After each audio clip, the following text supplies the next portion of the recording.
How can we measure our spiritual progress? Well, one thing I mentioned earlier when we gave the example of arriving here and being told that no, we have no reservation for you. Such situations are interesting situations that can reflect back to you what your level of consciousness is, how you react or respond in such a situation. And life is full of situations like that, when something happens and you're not being honored, or somebody hasn't respected you or is not giving you enough attention, and something goes drastically wrong.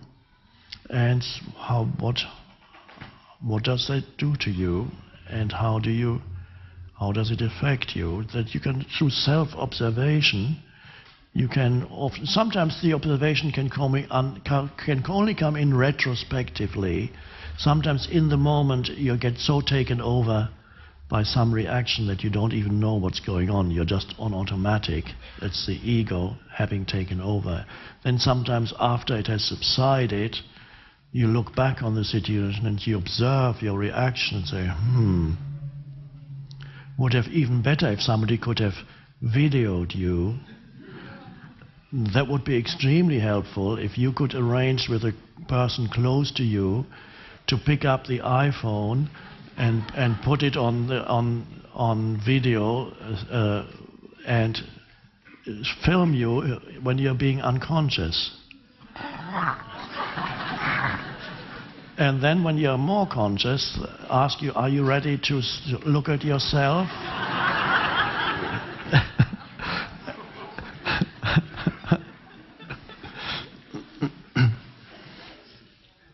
But for the deepest answer to how can we measure our progress on the spiritual path, I would like to refer you to the answer given by Bhagwan Sri Ramana Maharshi when he was asked the same question sometime in the 1950s.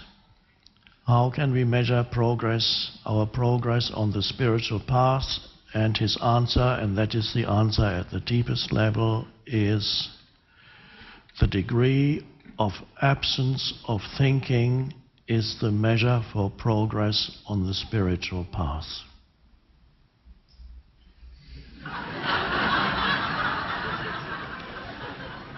That's clear enough. If that's too complicated an answer, I can probably simplify it. It's how little you think shows you how far you are progressing or progressed on the spiritual path. Or how much you think shows you how little progress you have made.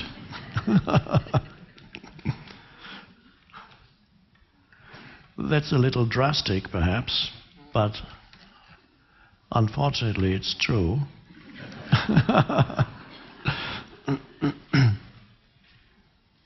So it's just, that's so simple, isn't it? Now, again, many of you are already able to step out of thinking. And the thoughtless state, which is presence, which is awareness, arises in your life already, here and there, spontaneously. When you look at something new, there's a moment of, before you call it anything. A new person, you meet a new person, for the first 5 seconds, the mind hasn't had time to formulate an opinion about that person. There's a moment of spaciousness. That sometimes in that moment when people can an intuitive perception of the other person in the first moment. But then the mind comes in, and very often what the mind says is just an expression of its conditioning. And very often it's not the other person, you're saying something about yourself rather than the other person, you're projecting, in other words. So, measure for progress on the spiritual path, in other words, is the degree of stillness in your life, your inner space, in daily life. Not how long you can sit in meditation, but more importantly, the stillness in everyday life. Can your life be interspersed with stillness, so that you no longer have the density of the mind and the emotions, but something else shining through the density, the light that is who you truly are, shines through the density. That's spiritual, that's the spiritual dimension.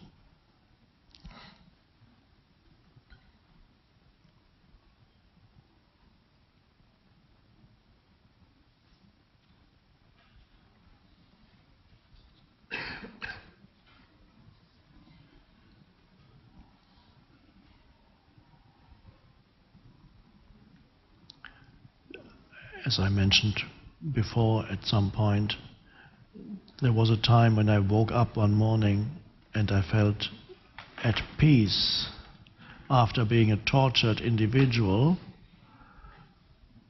And a strange thing, at night, I woke up the next morning completely at peace. What's going on? And I didn't have an answer why. It took me about 2 years to realize why I was at peace. And to realize that I had to I was on a kind of spiritual search. I didn't know exactly what I was searching for. I went to see monks and all kinds of strange teachers and teachings. I just wanted to check them all out. Until one monk said to me that, a Zen monk said, well, Zen is all about not thinking. Oh. And I realized I was at peace because on that day, the first morning, I wasn't thinking that much anymore.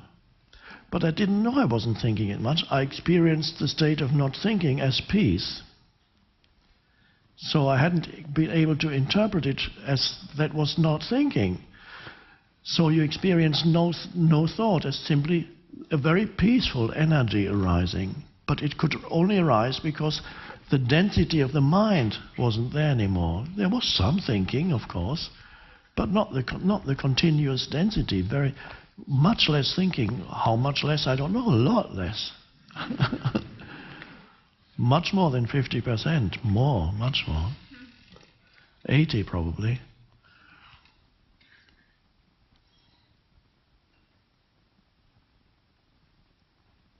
So that's a spontaneous thing. Why that happened, who knows? And later, the understanding of it came 2 years later, and then gradually the teaching over the years developed. Now people ask me, well, to you it just happened. What are you expecting us to do about it? It's not happening to us spontaneously.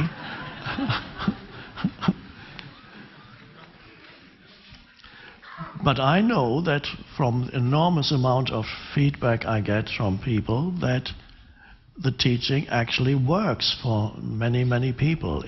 Their life gets renewed because the old mind patterns are subsiding and the new consciousness is arising. So although it may not happen in one moment, that's fairly rare, it is for most of you or all of you, it is the process. I call it the awakening process, when presence awakens. It's a new birth. You are newborn. So many words have been misused so much that I don't want to use them anymore. Don't say newborn.